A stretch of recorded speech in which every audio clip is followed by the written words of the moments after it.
We have a clock, if you will, in our office, which is our internal countdown clock, and the days are disappearing rapidly. Bermuda is facing an opportunity the likes of which probably hasn't been seen for many years, if ever, and we are now less than 4 months away from producing that.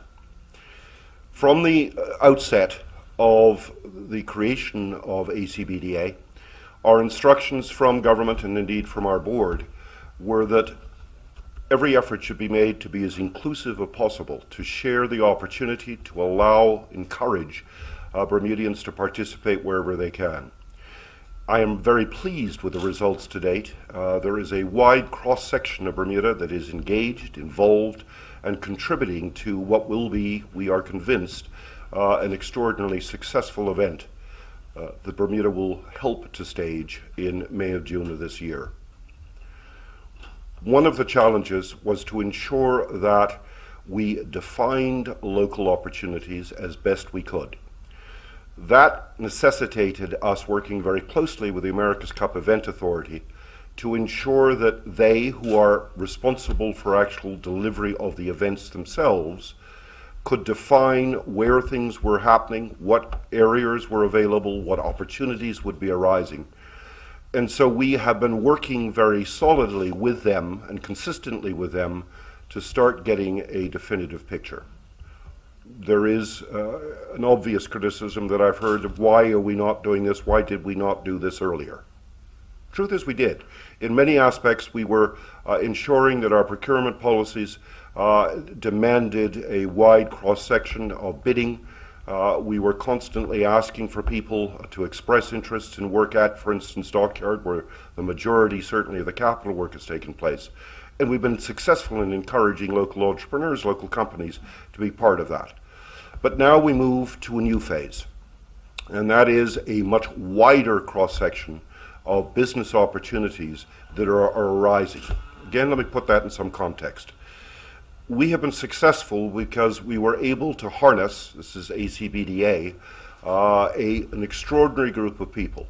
The contract between Bermuda and the ACA, the organizing authority, effectively manifested a number of specific deliveries that Bermuda was responsible for. There were a lot of them. We formed 14, now 15 committees who were charged with delivering a plan to the specifics of those deliverables. We are a long way down the road now in the production of those plans, and in a short time we will coalesce all of the individual plans into a single Bermuda plan. As a result of that, we have got a much clearer picture now of opportunities that are arising. And before Christmas, we realized that now was the time to move forward and start opening up, explaining, defining those responsibilities. We have always, from our origin, wanted to develop this on the basis of partnership. The partnerships with the Bermuda Tourism Authority, with the BEDC, with the Chamber of Commerce and others have been instrumental in what I believe will be the success. There have been many details, and sometimes perhaps we could have been communicating more, but we've always wanted to ensure that we had the correct, accurate figures and information before we broadened it. Now is the time to broaden it. And we were extremely fortunate, and after a fair degree of persuasion, I am delighted to announce that our new Local Opportunities Committee has been created, and we have been very fortunate to gather the partners who you're going to be introduced to on the committee. And it is led by a lady I have enormous confidence in, who understands the community, is very clear in the way she explains that opportunity, and has already been very hard at work working with the committees and with our partners to start delivering a plan for rollout of those opportunities. So with that, I would like to introduce you to the new chair of this Local Opportunities Committee, a lady, as I said, who I have enormous confidence in, Denise Riviera.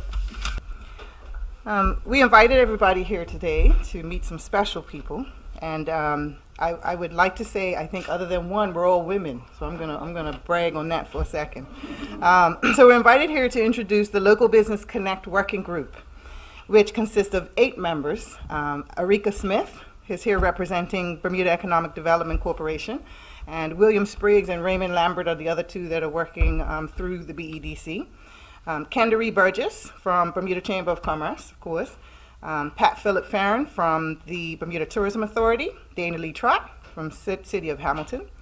Courtney Trott, who unfortunately couldn't be with us today, but he's from the Corporation of St. George.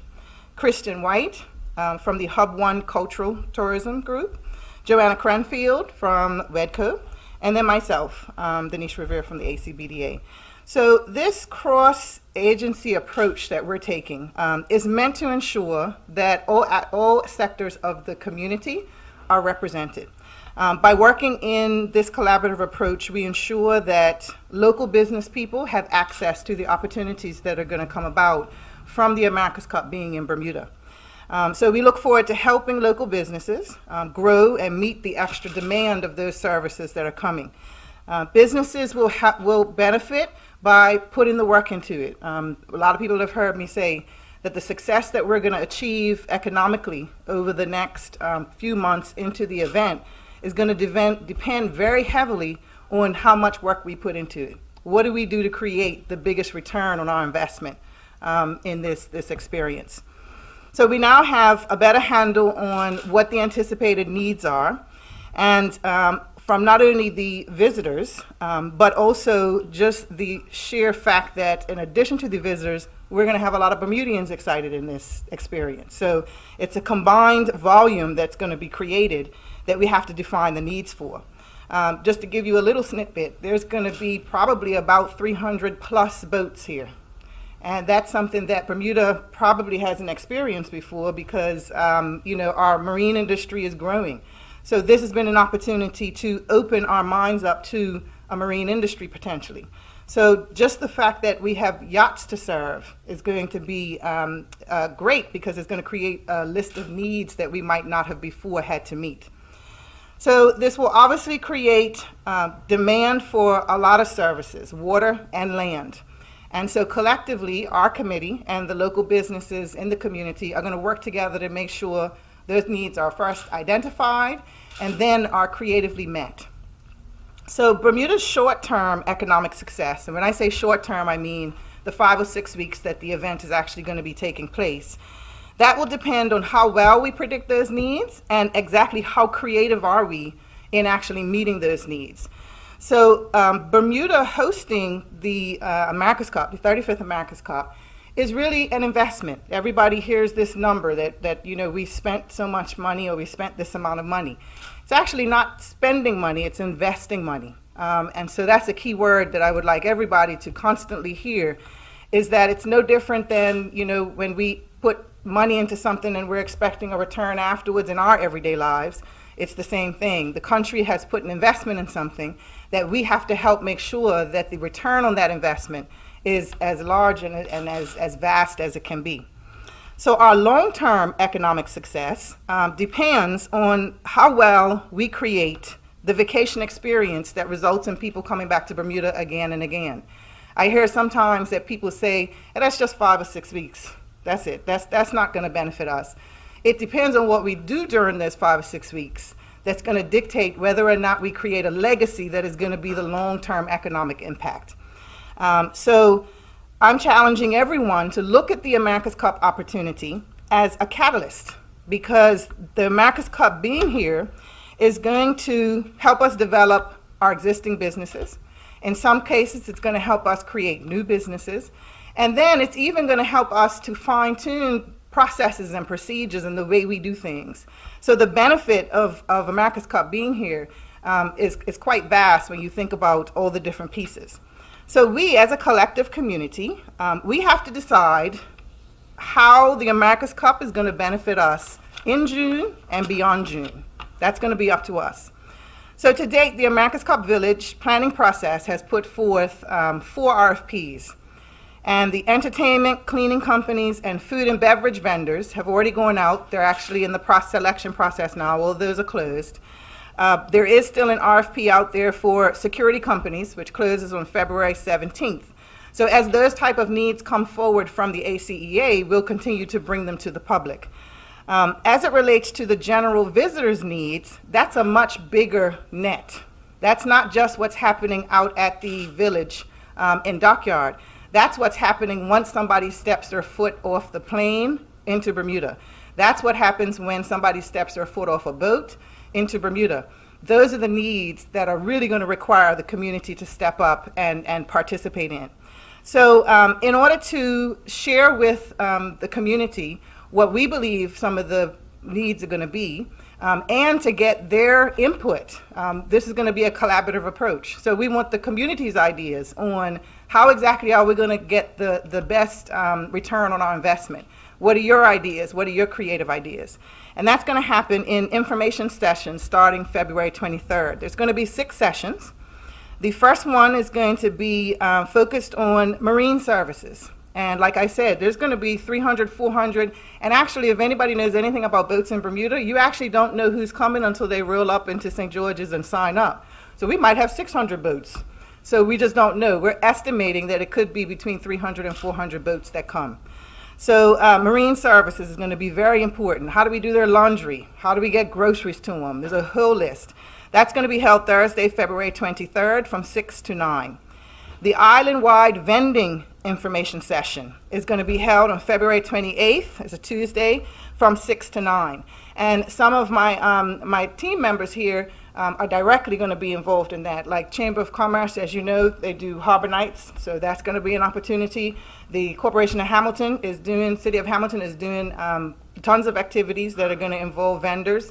Bermuda Tourism Authority has some activities going on. So within our group, we have all the key people to make sure that those opportunities are spread as much as possible so that we can benefit as many vendors as possible. The third one is land and water transportation, and that is going to be Wednesday, March 1st from 6 to 8:30. That gets into the detail of we're going to have over 300 boats anchored out in Hamilton Harbor. How exactly are we going to get them from their boat to land? So it involves water shuttles. It involves how you're getting people into Dockyard. So that's a vast bit of information. The fourth one is the entertainment information session. That's Thursday, March 2nd from 6 to 8:30. That one's focusing on making sure that the public is aware of the entertainment opportunities there are from the perspective of making sure that what entertainment happening around the island is widespread across the 6 weeks. We don't want everybody doing all their entertainment at the same time. So we want to have a session where we collaborate and say, okay, this is what's going on in the village, so let's make sure we don't conflict with this so that we can do as much as we can for our visitors. All of those sessions are going to be held at St. Paul's AME Hall. The next group that we're going to do really separates the island in east and west, because outside of us knowing specific needs, there's some creativity that could be said to say what's happening in the west to make sure we're bringing people to certain areas. What's happening in the east to make sure we bring people to the east. So on Monday, March 6th, there's going to be the West-focused business opportunity session. And that's going to be located at Willow Bank Hotel and Resort Conference Room from 6 to 8:30. And then on March 7th, which is the Tuesday, the East Business Opportunity Session will happen at World Heritage Center in St. George's. Okay? So any local business owners or individuals that are interested in learning more about these opportunities should attend these sessions. But in the meantime, you are going to hear information. You're going to get more details from some of my team members on what exactly is happening in the community. So it's not like you have to wait until February 23rd to hear more. Those are just the information sessions that we're having to be able to have an open space thinking environment. So, of course, there are needs that fall outside of those categories. There are tons of them. So if your interest lies outside of the categories that I just mentioned for the information sessions, as of Monday, we encourage you to visit acbda.bm, which is the website, and submit your interest or ideas through the Business Connect interest portal. Now let's talk about Business Connect for a second. Business Connect has actually been up and running for a while now, and several businesses and individuals have already submitted queries. Like over the past 2 years, things have been coming into Business Connect. We still have all of that information, so if you've already submitted your information through Business Connect, Don't feel as though you have to resubmit. We have a spreadsheet of everybody's information, and we will be reconnecting with all of those individuals as well to make sure you know of the opportunities that are coming up. So additionally, we're going to be producing an America's Cup local business directory. And this will feature interested and qualified businesses for not only boats, but all the needs that are coming on land as well. So you'll get more information about that soon. So we look forward to working with the local businesses and entrepreneurs. And I challenge again for everybody to try to be as creative as you can, because the return on the investment that we get is going to reply on us. So this is our moment. This is going to be our moment to shine. This is going to be our moment to create economic activity so that we benefit. And this is going to be our moment to show the world why Bermuda is the best vacation destination possible. I brag about Bermuda all the time, and that's all we have to do is keep bragging about Bermuda, and we'll be successful. So thank you very much for coming. What we are being challenged to provide is probably the most complicated and sophisticated set of deliverables that this small community has been asked to provide in its history. I don't know in the history of the America's Cup ever that such a small community has been asked to deliver the America's Cup. Not only are we challenged to deliver, we are challenged to deliver with a degree of excellence that will ensure that Bermuda maintains its reputation, exceeds its reputation around the world as a business and tourism jurisdiction. This is challenging. It cannot be business as usual. Many, many people have already stepped up to the plate. Many more have to do it. We simply cannot do it, however, necessarily the way we've always done it. We've got to rise to the challenge. With that, anybody have any Q&As? Questions? I know Earl had a question for Denise. Do you want to come up? I know this group was put together for the America's Cup, but what's beyond? What happens beyond the America's Cup for the businesses and Bermuda public? Okay. The great thing about the group that's being put together is they're existing agencies. They're agencies that are out there doing the work already. So although I get to go off in the sunset, my team members have to continue because that's what they do every day. So what happens beyond the America's Cup is I'm sure there will be encouragement to say, what is the legacy from America's Cup? How are we going to make sure that this continues? But even in the conversations we've had, we've said what happens beyond June. So for example, Erika is going to be really busy at the Bermuda Economic Development Corporation because there are some people who are actually creating and coming up with new ideas as a result of this. Marine industry is a perfect example. This hopefully is going to jumpstart our marine industry. So it won't surprise me that she won't get some people who come and say, I want to do this in this industry. So I think if we do it right, if we really do look at this as an opportunity to grow and an opportunity to figure out, what is it in us for beyond June, everybody here will be busy because it's going to create the traffic, plus it's going to create the boost in the business side. So I think it's going to go way beyond June because that's what these I do every day. So that's not going to stop. Unless we all leave and what we say, we're moving to Greece or something like that after this is done. But if we don't do that, it'll continue. What do you think is the biggest mistake we could make as a community with regards to the America's Cup right now? Good question. I think the biggest mistake that we could make is to not show up and show out in June. I think that if there's a lot of opinions out there right now about the America's Cup. But at the end of the day, we've gotten the opportunity to do what we do, to shine. And if the community decides that they're not going to be engaged or there's nothing in it for me, and we step back and there's all these people on the island and we don't have the services for them, we don't have the experiences for them, people are not going to enjoy themselves, that's the worst thing that we can do. But one of the things I know is that Bermudians, we by nature, are individuals that create success. So I'm not really worried about it not happening. We're just going to do our part to make sure that we're the cheerleaders for the business world, the local business world, to make sure that they have the support they need in order to make it happen. I think the other thing, just to add to that, is we have a risk register that we are working with. It is a long register of all things that could go wrong. We spend lots of time asking ourselves, What if? What could go wrong? To answer your question directly, I think the biggest challenge is not preparing, not having a plan that covers all the bases that we have tested, pushed back against. We've been through live training exercises, or not live, we've been through training exercises. We have more training exercises coming up. Complacency and underestimating what we have to do.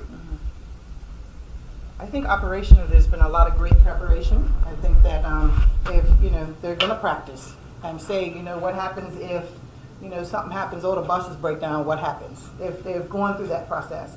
But as far as the community is concerned, for us it's going to just be show up and show out like we know how to do. What is the fear that keeps you up at night with regards to the America's Cup? I was just saying, I get that asked question all the time. It depends on the night. Most nights I'm awake thinking about it. Our team is awake thinking about it. I think the biggest concern is that we don't do what Denise said. We don't stand up to the plate and deliver. That we have failed a plan, or we've missed something, or we do something that gets it wrong. The opportunity of a spotlight is always a double-edged sword. The spotlight of the world is on Bermuda. They are watching, the world is watching. I think it's up to 1 billion people will be watching the America's Cup. It's 2 billion eyeballs watching Bermuda. If we excel, if we exceed, if we produce, which we will, this extraordinary event with excellence, we will have created a brand, a rebrand, an image that no amount of advertising could have paid for. But the opposite is also a potential. You can go back to world events or world sporting events and see where they got it wrong, and how the world loved to talk about the negative. And we all worldwide are focused to an extent on the negative. We can't allow those negatives to exist. So every night I'm going through, okay, what ifs? And there's even preparation. I mean, there's a meeting we have that the topic is what keeps you up at night. So even we're preparing through that. So I have to say I'm impressed with the team, and I think that the strategy is in place. So we just have to make sure that everybody who's outside of the room of the planning gets on board, which is what we're all here to do.